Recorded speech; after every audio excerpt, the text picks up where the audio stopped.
It's a trip they've arranged for quite a while, and their primary interest for this visit were two areas: primary healthcare, which includes the facilities like this one in Kadonzweni, for purposes of understanding the work that goes on here at the lowest level, and then at the mother and care to understand from how we have upgraded from the maternity here at level 3 to what we have in Wote, and therefore that is of high interest to them.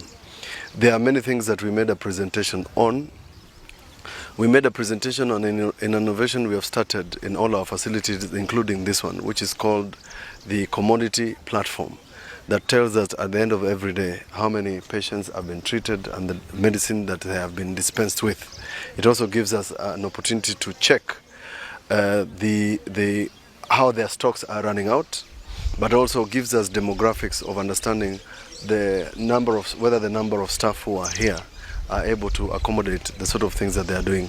One of the most notable things, partly the reason that Bill Gates came, was that this facility behind me, the maternity, has the highest number in terms of its level of birth in the county, and therefore that also interested in him to check between this facility and what happens at level 4 at Wote, what exactly the upgrade and how that affects our work.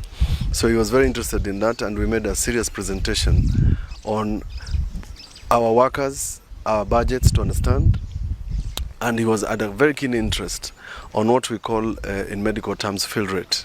He wanted to know how we cope with the problem of receiving only 50% of what we require from KEMSA and how we plug in the gaps. He also wanted to understand the workings of the CHVs, community health volunteers, but more importantly, there's something we have piloted in Makueni which is very unique, that all these facilities are semi-autonomous.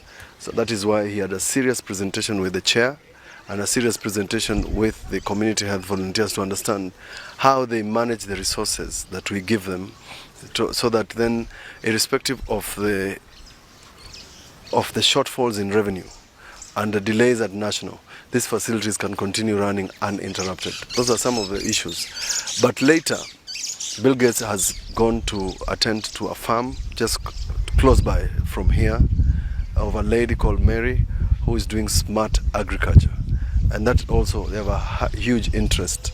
And he will be speaking about climate change and food security at the university. So they have an interest in it. And that's portion of what we want to deal with. At a later date, we want to make a presentation on our food security and agriculture and value chain, because they have given out yesterday about 1.4 billion US dollars towards climate change mitigation and agriculture and food security. And we want to make a presentation as Makueni so that when the money is finally disbursed, we can get a share of it. At the meeting with the Council of Governors and at the meeting with the national government level, they want to see whether we can replicate what is happening here in other counties. They are looking at mass production so that then they can help the countries as a whole. So this is just a benchmarking visit, a learning experience, so that they can ask the various counties what they are doing and whether we can have sort of what I call one size fits all thing that they can fund, because they don't do little things. They fund in huge quantities. Therefore, that has been done. At a later date, I'm going to have a discussion with the partners they deal with. For purposes of hospitals, they deal with an outfit called Thinkwell. Dr. Musuva was here.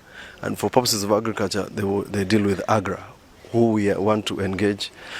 Going forward, we see whether those things that have been bothering Makueni on the agriculture value chains, whether we can tap into some of the resources and markets to help our farmers. Thank you. The Bill Gates Foundation is doing quite a number of things in Makueni. One of it related to health.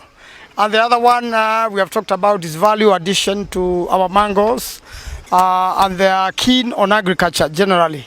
And therefore, we look forward to further interaction with the Bill Gates Foundation. And we believe after his visit today in Kadonzweni and many other parts of Makueni County he has visited. We look forward to, improving our agriculture, and more important, growing fruits which are acceptable all over the world, in terms of marketing them. One of our biggest challenges is herbicides and dealing with the fruit fly, and we are looking into a solution of organic farming, whereby the fruit fly can be controlled without herbicides.